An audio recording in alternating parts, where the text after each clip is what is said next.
Everyone, it's Abigail Elise, and welcome to another episode of What's in a Day with me. I guess I can call it that. So, by the title of this video, you can tell that I've had a bit of a rough day, but I wanted to include you guys in it so that you wouldn't be out of the loop. But first, before I get to the rest of the video, I totally should have brought you guys a vlog this morning, but I got up really early and went to the Kroger in a town nearby me because they've added a bunch of health food recently to it, and I bought like $40 worth of snacks for the week because it's midterms week and I have lots of exams coming up and everything. But I bought applesauce packets. I bought it's like all leaving me organic gummy bears, because gummy bears, let me just say, they are legit. And like, if you give me gummies, I'm good to go. They're my favorite candy, absolutely. But I know that the corn syrup is really bad for you, so I try to find ones that are healthier. I bought Annie's Cheez-Its, so clearly we're not on a healthy path here necessarily. But they are Annie's company, not like the really, bad kind, whatever. I got Lara bars, 80% dark chocolate without soy lecithin because that makes this face break out. So that was really nice that Kroger had that. And then a couple other things. Oh yeah, shredded coconut, sweet potatoes, which I'll have another vlog tomorrow and show you what I'm going to try with it. I found this really cool recipe on YouTube, and I'm going to share it with you guys. It's really cool. So stay tuned for sweet potato toast. Anyways, I also got avocados. What else did I get? I got chickpeas, which I tried a recipe today to bake them and make them crunchy and put spices on, and it didn't really work. So I probably won't be putting that recipe out. But I wanted to try some different things. Oh, I got some honey. Anyways, so that was how my morning went. Starts out like a great day. I mean, spent a lot of money, but we all need snacks, brain food, right? So my day was going all right. Here's where we get to the crux of the story based on the clickbait title. When microbiology lab came up. Now, preface to this, I did not get a very good night's rest last night. I didn't sleep very well, and I didn't drink any coffee today. So I was quite tired. And when I'm tired, my mind just like shrinks and shrivels into like a little prune, I guess. And if we're gonna be real here with each other, I gotta be real with you. I was sitting there in class, and she was droning on and on. Our teacher was. This lab was supposed to be hands-on. So I was sitting there, and I was thinking about a boy. I can't tell you who it is, and I'm super embarrassed to even be admitting this, but I have to be honest with you, and I was thinking about someone who I kind of like, anyways. Oh, this is so embarrassing. Oh my goodness. Anyways, I was thinking about them, so I was really absent-minded. And then she was like, okay, you can start. So we all started doing this thing where we had these like pathogenic organisms in like a broth culture tube, and then we would stick in there and pull it out and like swipe it across these little agar plates and then incubate them in certain temperatures to watch the growth. Well, that was going on, and I took one of the tubes that had broth and organism in it, and as I was sticking my inoculation, stick into it, I was absent-minded, thinking about other things, and I poured it out, the liquid of pathogenic organisms, onto my lab book, which was laying right on the table beside me. Now, side note, I didn't mention this, but at the beginning of this year, she said, if anybody spills any sort of culture on your book, it immediately needs to be flooded with water and then thrown away, and you have to buy a new book, and then you'll have to rewrite everything that you're in there. So obviously everyone was like, oh, I'll never do that. I'm not going to do that. I'm not going to be the one. Well, guess what? I'm that one. I did it. It was a stupid move. It was absent-minded of me. It was humiliating because everyone at my table saw, and everyone in the room. The teacher reprimanded me as she had to. That area had to be flooded with water. She took away my notebook. I could not finish the rest of the experience, so I sat there in my chair and had to watch everyone else the rest of the class. I felt very separate, I couldn't help out in discussion, and it was awkward, and it was so hard. I had to buy a new book, which was only $15, but still, I'm a poor college student, okay? I'm gonna have to rewrite like 20 pages of like notes and observations before my test next week when she takes our books and to grade them. So it was a mistake that really changed a lot of things, and it humbled me and it embarrassed me, and it was awkward and inconvenient. I'm not gonna cry. I've already cried a little bit by myself, but I'm not a big crier. So that was super stressful.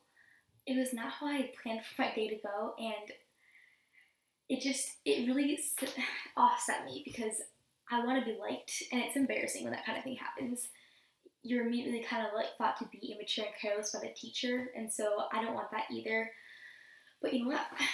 It happened, and I had some decisions to make afterwards. So that's what I really want to talk to you about. That was an embarrassing story. Someday I'll look back on it and I'll laugh on it, as long as I actually pass my nursing test in 4 years. Then I can look back on it and laugh at it.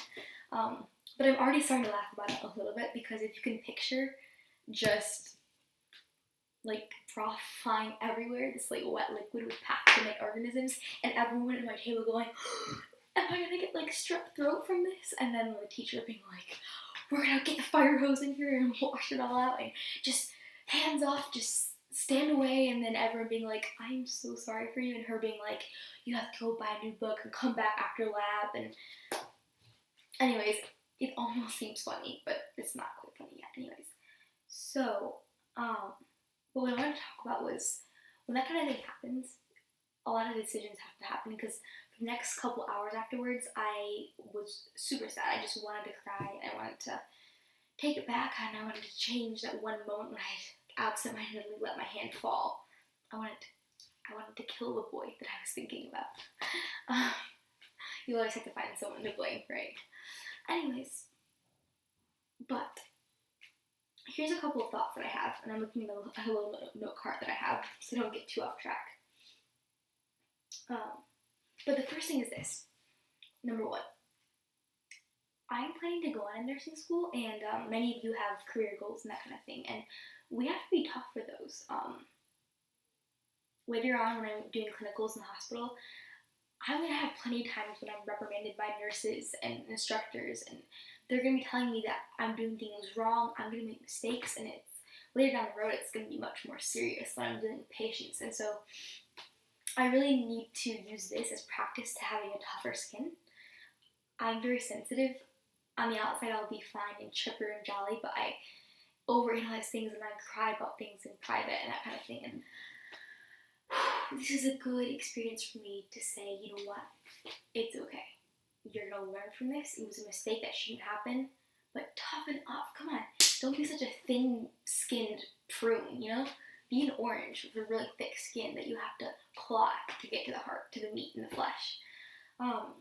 So that was it's good in that I'm learning to toughen up and take things in stride and not let it ruin my life. The second thing that I think this is teaching me is just this. It kind of hit me today.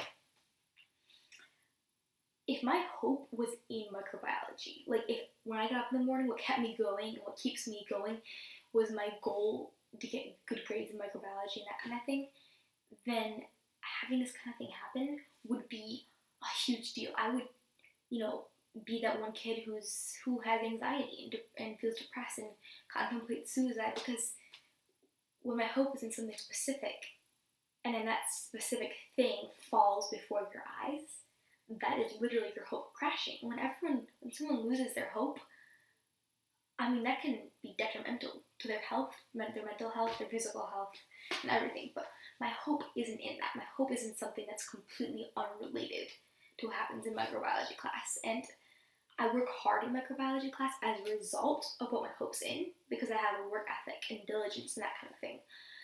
But my hope is in eternal life with Jesus Christ in heaven someday. And so the things that happen here, although they affect my physical human emotions, they can't crush my hope, because my hope was not affected. Do you see what I mean? Do you understand that? So I had that realization, and it really helped my mind to reorient itself, to not take this as such a big deal. The third thing that I realized is that this is me learning how to deal with stress. So basically what I do, I just found this out basically today. What I do to deal with stress is the first thing I do is I just start introspecting. My mind starts running. I just start talking to myself and agonizing over why did you do this, and then there's a stage of it's okay, you're gonna be okay. At least calm down, as if I'm talking to a child. That's how I talk to myself.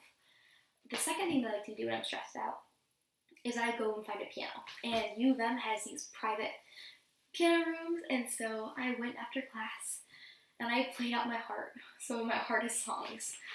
I just pounded them out and cried a little bit and let my emotions come out through my fingers as I played the piano. Still reckoning with myself, still thinking, introspecting. And then I start talking to God, which should be the first thing that I do. But I immediately just go to my best friend and I start talking to him. And I start apologizing and I start begging for mercy.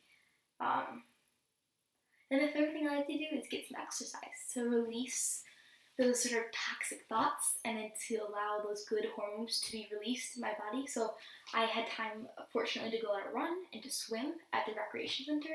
So I did that. And then the last thing I like to do is just reorient myself by turning on an audio book type thing of a chapter in the Bible. I like to go to where Jesus is talking, the story of the gospel of what Jesus is doing. Sorry, I'm picking at a word. That's disgusting. Sorry. Because I like to hear from my best friend, and even though he spoke these words, over 2,000 years ago, I believe that they apply to me and that the Holy Spirit can use that to work towards my patience and towards my my betterment, my faith. It can increase my faith. Sorry, this is getting so long. But I have a lot in my mind. The final thing I wanted to mention is that this is hard. Okay. A while back, I do not even know who it was who kind of inspired this in me, but I had a friend.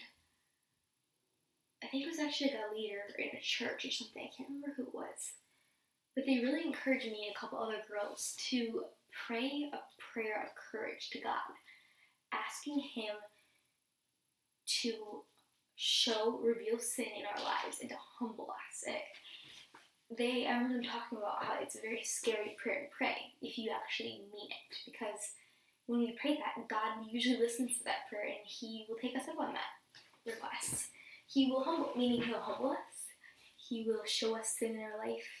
And it's going to be a broken time for truly wanting to grow and increase in wisdom and knowledge.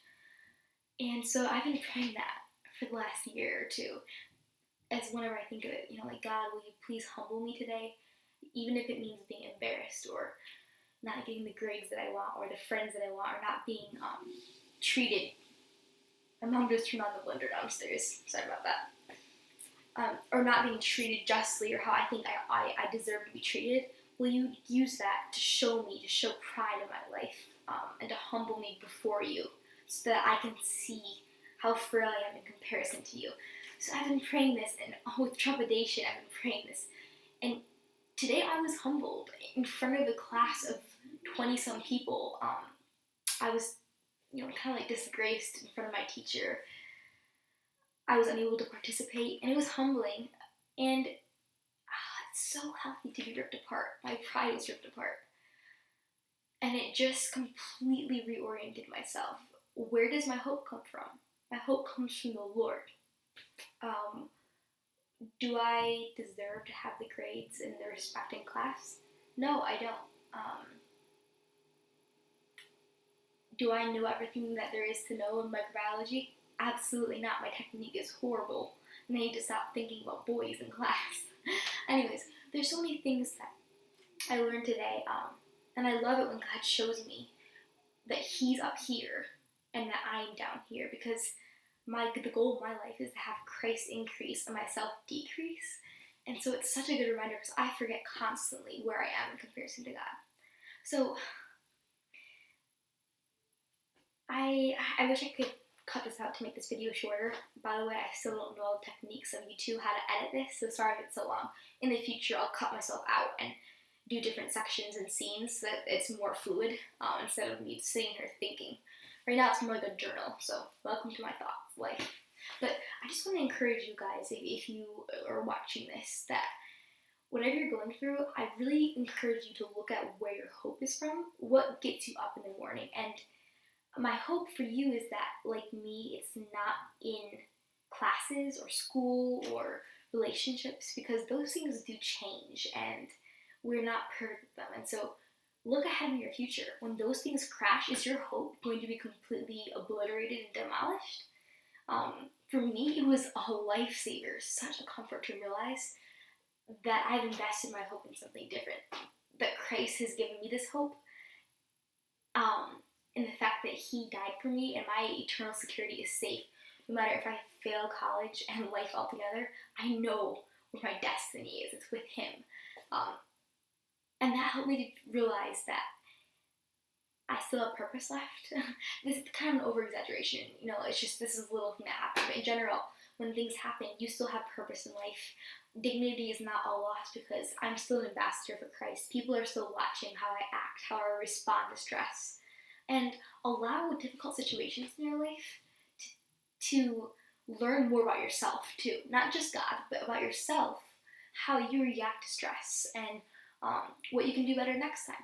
So I hope this was encouraging to you. Maybe you'll find it funny what happened in class if you can picture the thing exploding and everyone's reactions and my horror and embarrassment. I'll laugh someday, not right now. But I wanted to remind myself, if I'm watching this in the future, that these days were not easy. They were not graceful. I feel like Bambi on the frozen pond. It just all lays out. But that, God has never felt so real and so close to me as He does now in my weakness. So, choose joy, and I will see you for the next vlog. Have a good night.